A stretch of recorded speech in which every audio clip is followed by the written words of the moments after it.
രാവിലെ തന്നെ സബർജല്ലി പറിക്കാൻ പോകുന്ന ഒരാളെയാണ് ഇപ്പോൾ കണ്ടുകൊണ്ടിരിക്കുന്നത്. തണുപ്പത്ത് തണുപ്പത്ത് കയ്യും കാലും പറിച്ച് സംസാരിക്കാൻ പോലും പറ്റില്ല. ആടിയാണ് ഇവിടെ മൊത്തം.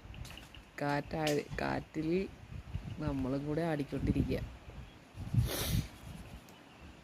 സബർജല്ലി എറിഞ്ഞാൽ വീഴൂല.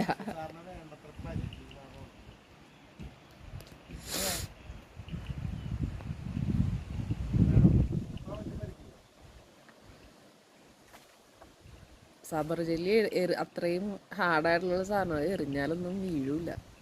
ഇവിടുത്തെ കാറ്റിൻ്റെ ഇതെന്ന് പറഞ്ഞു കഴിഞ്ഞാൽ എൻ്റെ പൊന്നെ സംസാരിക്കാൻ പോലും പറ്റില്ല. അത്രയും തണുത്ത കാറ്റ് വീശിക്കൊണ്ടിരിക്കുന്നതാണ്.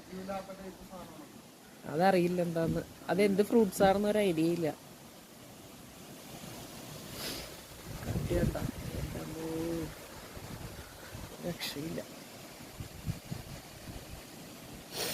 ഇതാണ് മുകളിൽ ഉള്ള റൂമിൽ. എൻ്റെ ഓണർ എഴുന്നേറ്റിട്ടില്ല. വന്നിട്ട് ആ റൂം ജസ്റ്റ് കാണാം.